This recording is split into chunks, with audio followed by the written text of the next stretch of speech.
Indian Coast Guard na Pakistani ngamee mapan phagatkre. Amuk hanna Jammu and Kashmir da Pakistan ki drone paisillakre.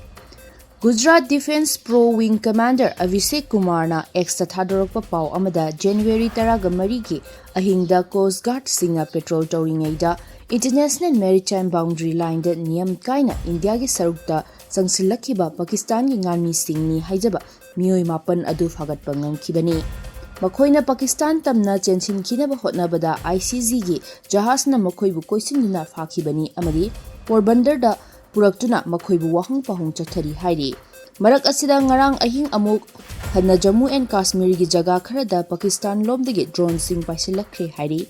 Numit kharani gi mamang dasu LOC amadi IB da asigumba thodok sing asi thokiba laikhrabani.